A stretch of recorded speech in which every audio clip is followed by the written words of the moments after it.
This is the Art of Fashion TV, where art, fashion, and music all meet in one place, right here on the Art of Fashion TV. Those plans you stole were for a weapon that worked using sound waves that could subdue the enemy into a passive, almost submissive state. They fingerprint us at birth and then they toe tag us at death. I'd say that's all we are. Just a piece of meat. The devil is a personification of evil, is he not? So if he punishes all the bad people in the world, wouldn't that make him good? The government wants you to be submissive so they can mold you into a play version of yourself. At core, we are society. You are evil and wicked. We must crash the system.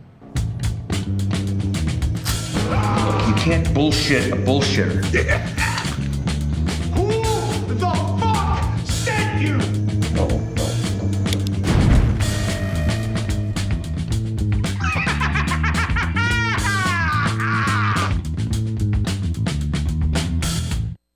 And now, welcome your host, Glenn Donovan.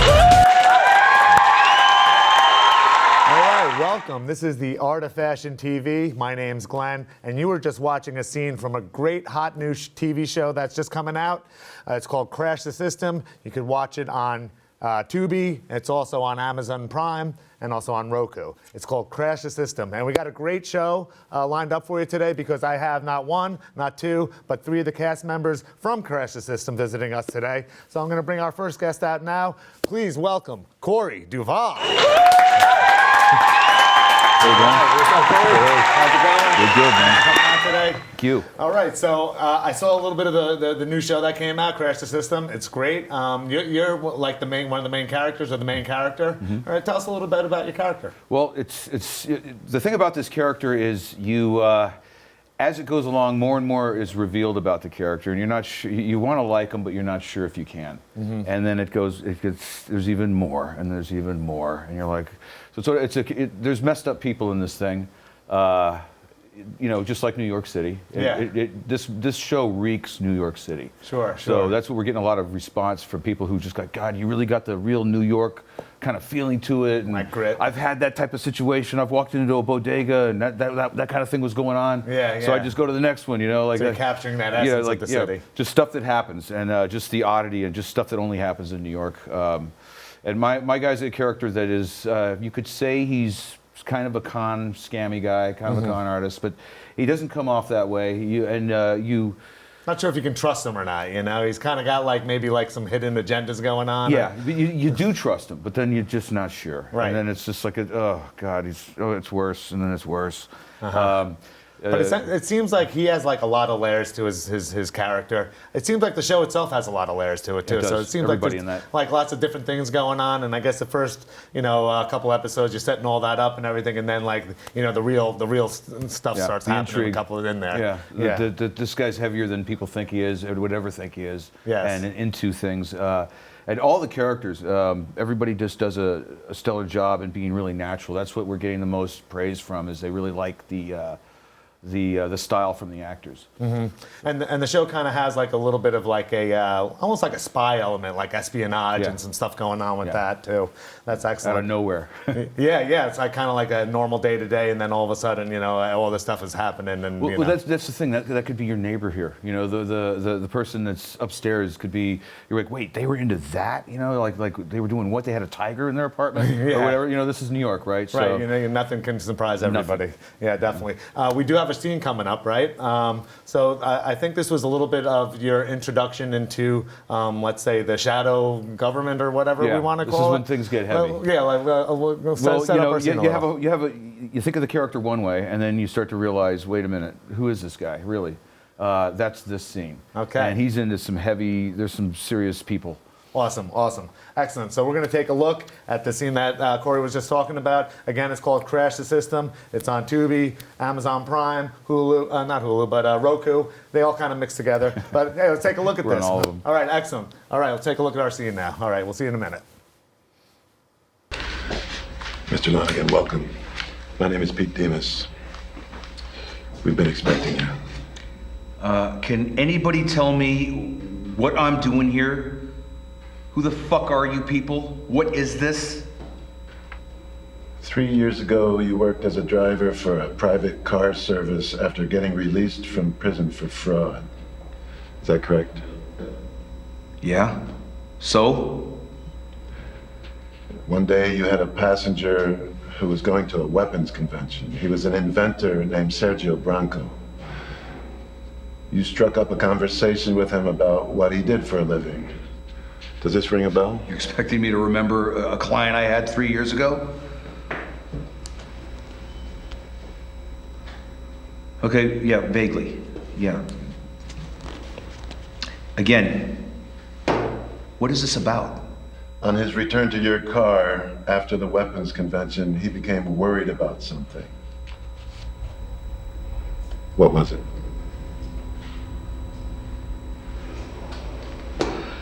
He was paranoid, you know? They were out to get him.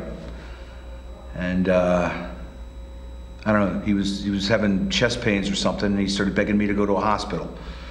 So I took him, and to an ER, and I haven't seen him since. Nice try, Tim. He died in the back seat of your sedan, and you took his briefcase that contained valuable information. We know this because our competitor poisoned him. Okay. Look, maybe you got me on the guy died in my car, okay? But, look, man, it's like you said, you know, I had just gotten out of jail. And last thing I needed was for the cops to be wondering, what's this dead guy doing in my car, and rumbling through my shit in my life. So yeah, I got the hell out of here, but I didn't take anything that wasn't mine. No, Tim. You did steal the briefcase because a week later you tried selling the contents to 3 different agents from enemy countries. Look, that's a fucking serious accusation you're making there. I'm not a traitor. You received $250,000 and went underground out of fear of repercussions. You had phony IDs made, lived off the grid, and more or less got away with it. Only one thing you didn't realize. The person you sold the briefcase to was a spy for us. And the only reason we didn't take the money back and hand you over to the authorities was because some of the files were missing. We wanted to see if you took them, but lost contact after you disappeared into thin air. That's why we hired your former partner in crime to find you. First of all, that's a bunch of bullshit. I gave everything that was in that briefcase to your spy, okay? And why would I hold back some papers? I wouldn't even know what the hell they were for. Who knows? Maybe you thought they'd come back and offer you more money. Maybe you thought you could sell it to another agent. You're a con man. That's what you do. Look, why are you subjecting me to this? Our name is Aristera. We're a weapons manufacturer. This is a business filled with a lot of espionage and thievery. Those plans you stole were for a weapon that worked using sound waves that could subdue the enemy into a passive, almost submissive state. The lack of aggression would mean no more killing, no more destruction. Our military could take over an entire hostile area without one casualty. But without the rest of Branco's notes, we can't experiment with the ethereal frequencies to consistently make this happen.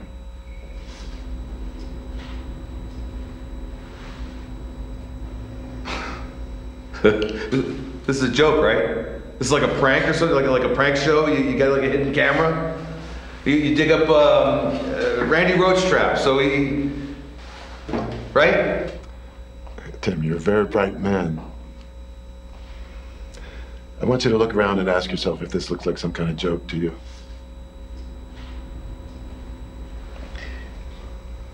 Okay, look, you can't bullshit a bullshitter. All right, I know what they've got, okay? And look, maybe they've got something that'll work on some knuckleheads or something, but you don't. There's no weapon that you can point at a country and then what? You're gonna turn the whole country into a bunch of potheads? Yeah.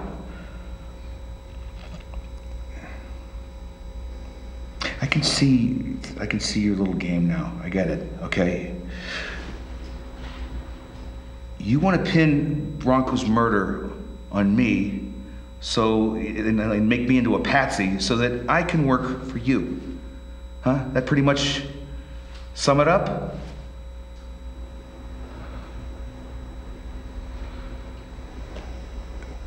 Can you show Mr. Lonergan the tumble room? What's the tumble room? The fuck is that? Why am I supposed to go there? Relax, Tim. Everything's fine. Just go inside.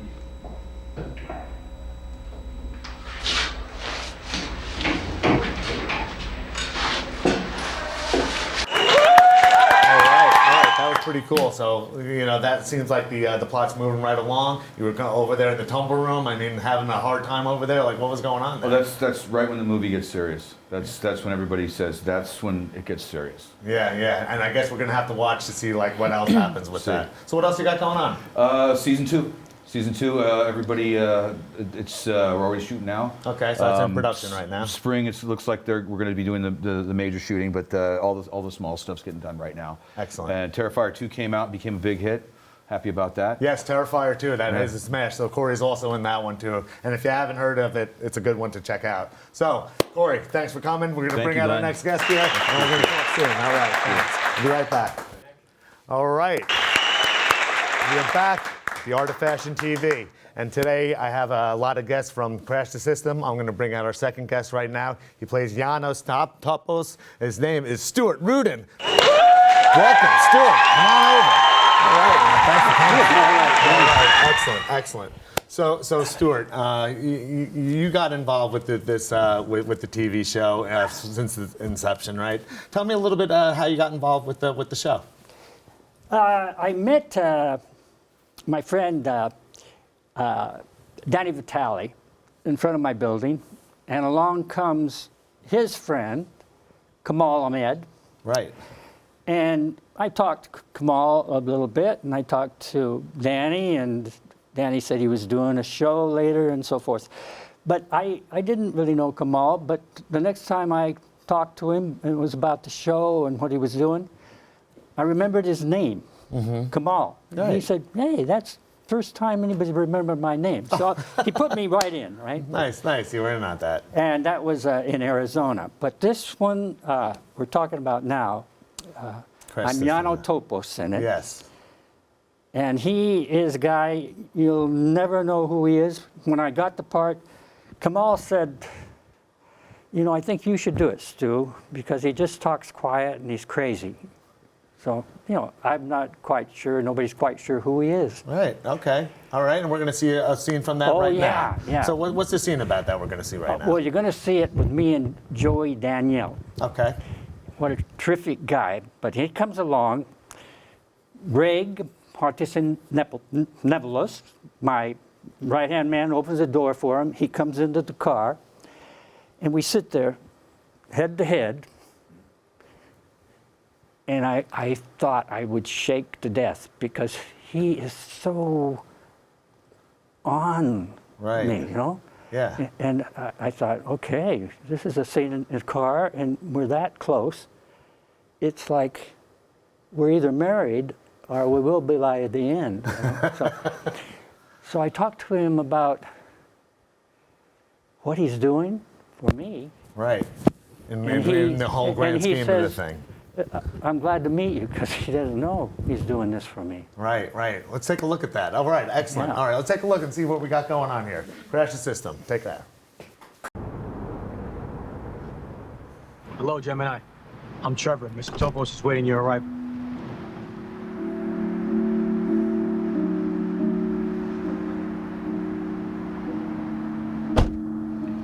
Mr. Topos, I can't believe it was you that I was doing jobs for. No one ever does.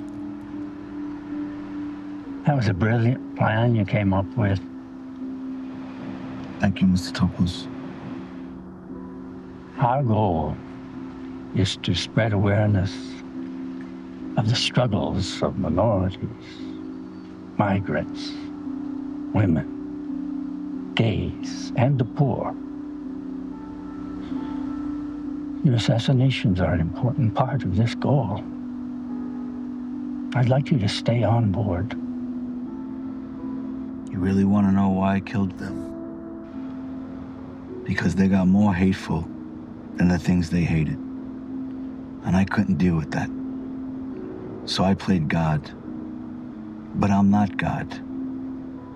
I feel like it sometimes. When I got the power of life and death over someone in my crosshairs. But I shouldn't. I never realized how much power corrupts the soul. Gemini, you know who wins when two groups of people on opposite ends of the spectrum go to war against each other? No, who? The coffin maker. I know you killed him, and I want you to kill others next. Why? Because people are only meant to see a tree, not the roots, which are far underneath the surface. And what's underneath the surface here? Something I'm not at liberty to discuss with you, because quite frankly, it would be too mind-boggling for you to accept.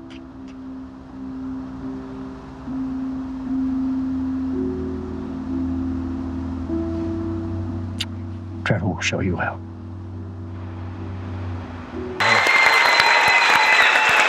All right.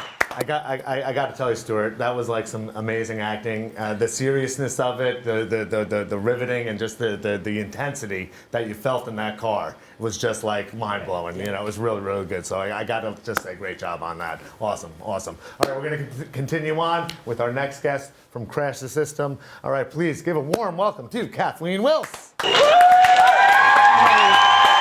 you. Thanks for coming on. Wonderful to be here. Yeah, this is great. I mean, it's got to be very exciting, working with so much talent over here and being on the TV show and, just being involved with all that. So tell me a little bit about who you play on the show. Sure. I play Laura. She is a stripper, a working girl. You know, she basically is a survivor. She's been given school of hard knocks, just making her way in the world, and just really, is a little bit too gullible, and that's what happens when she meets Corey's character, Raymond / Tim. Yeah, it seemed like she was kind of like looking for him for help, and Corey's is kind of like you're not sure where he's coming from, Yeah. but you're kind of this naive kind of person trying to like I'm in the situation and give me a little bit of a hand here so I can help myself, right? Yeah, she's too trusting. I mean, she's very smart. She's street smart, but she unfortunately is too trusting, which leads her down into other areas throughout the series. Right, and then it just gets worse from there, I guess. It does. Hopefully it gets better at some point, too.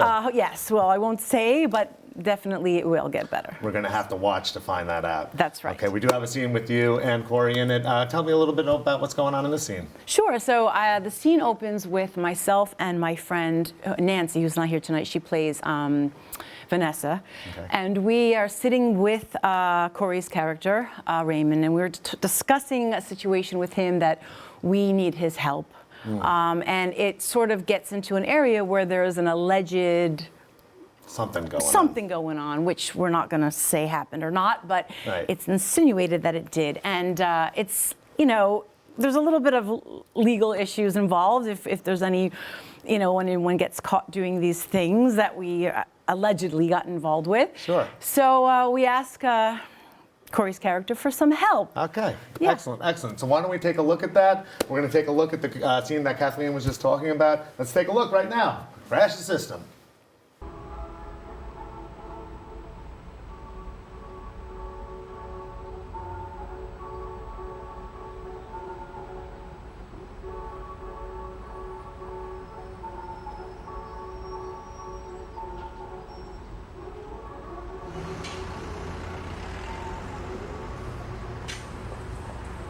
Oh my God, Raymond, can we sit down? Sure. Absolutely. We love the work you do at the center. With people who hit hard times and all. Thank you. I'm no different from anybody there. Okay, we're just all lost souls looking for the light. That's what we're trying to tell you. We both kind of had a religious experience tonight, and we need someone to talk to. Sure, I'm all ears. Okay. We work at this club in the city. We're strippers, just so you know. Exotic dancers. Look, I'm not here to judge. We know, that's why we need to talk to you. See, we got tired of getting ripped off from our manager. Oh, God, that is such an exploitative job where you've got to deal with the most desperate men coming in there, you know. They must have you shaking your naked bodies, you know, on the stripper pole and twerking. I can't even continue to talk about it, please. Go on. We got ripped off by the manager, and we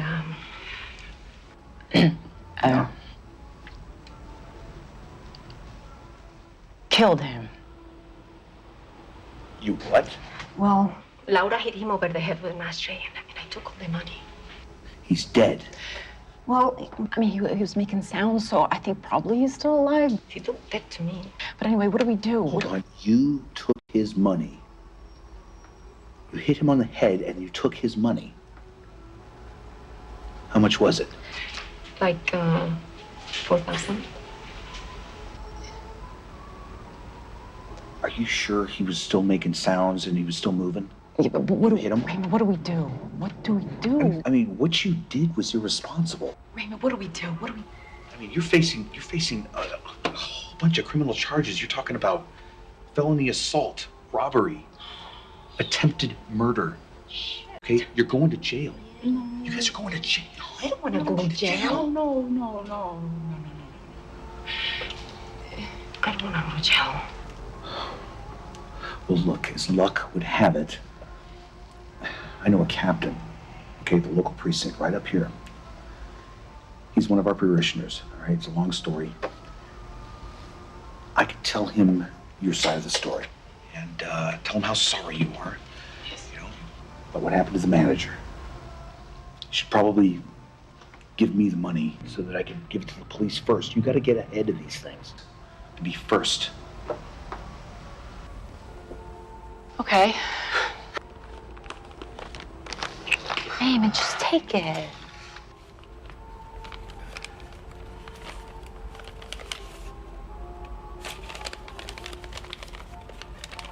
Yeah.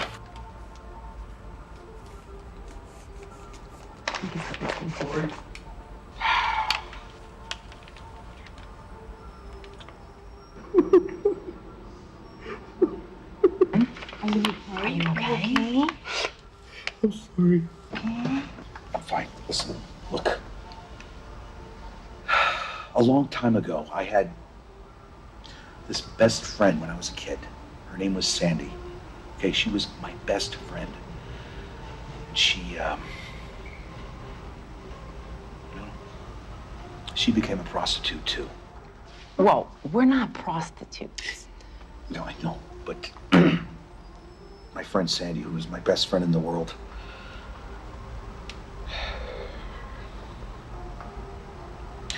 she was murdered by her pimp. Oh, Dios mío. And I found out about her on the news. And I cried for 3 days. Oh, I'm sorry. No, I didn't tell anybody what was going on. They did not know what was going on with me. Sad. I'm sorry, Raymond. Look, we need to pray. Yes. Okay? We need to pray for your manager. Okay? But, Jesus, I don't have my Bible with me. You know, I left it in my apartment. I mean, it's a few blocks away. We need to ask for forgiveness. We need to ask, okay, for forgiveness. Damn it, God. You okay? It's okay, Raymond. Sorry, ladies. Listen. Look, my nerves are shot. Okay, do you think that, like, on the way we could, you know, I could stop at a liquor store or something and just get a bottle of wine or something? Something to settle my nerves. This has just been one of those days. I think we're good. Yeah, I mean, I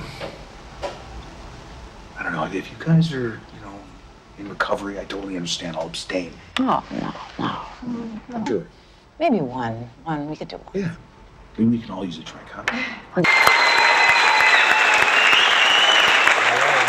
back with Crash the System, and I have the cast members here. Kathleen, that was a great scene. I really enjoyed it. It was, definitely getting that storyline kind of in place for all the next events to happen. So it was really cool. I enjoyed it. Anything else you'd like to add? What do you got going on in the future? Do you have any other things you want to just talk about and let us know? Sure. Just very briefly, I am working currently on my first film called Italian Hospitality. It'll be my first film that I'm producing, directing, and acting in. Excellent. Very excited about it. It's a farce on the mob in New York City. Okay. So another New York City-based film. So it's going to be fun. And the name one more time of that one? Italian Hospitality. Excellent, excellent. Well, we'll keep an eye out for that. All right. And hey, that's all the time we got for the Art of Fashion TV. I want to thank our guests again today from Crash the System. We got Kathleen Wills, we got Stuart Rudin, and we got Corey Duvall. Crash the System. And we'll see you next time.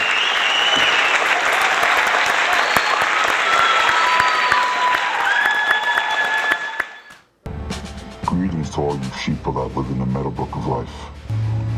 The system likes law and order because that's what they've been told to like by the system. That's what the true nature of religion is. To set these rules in a celestial tone, then have the system extend them to an earthly tone.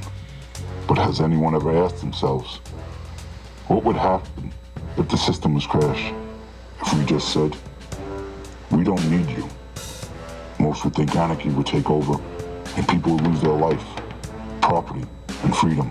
People think this way because the system made them believe this. Made them believe all humanity is evil and violent if law and order was to collapse. But this law and order was brought on by the people who want to control the world and keep the people in the dark. They want to control our true nature and destroy the earth for money. They want to extract every last ounce of silver, gold, platinum, and oil from the ground till we're a barren wasteland. You see this guy? You may not know who he is, but pretty soon after my work you will. He may seem unimportant to you, but he's not. He's part of the system. He's part of the problem. He works for the giants that control us little people. And there's only one way to slay a giant: by attacking low and working your way to the top. I do this because it all has to stop. And I will do my best to crash the system. This is Gemini. Peace out, brothers and sisters.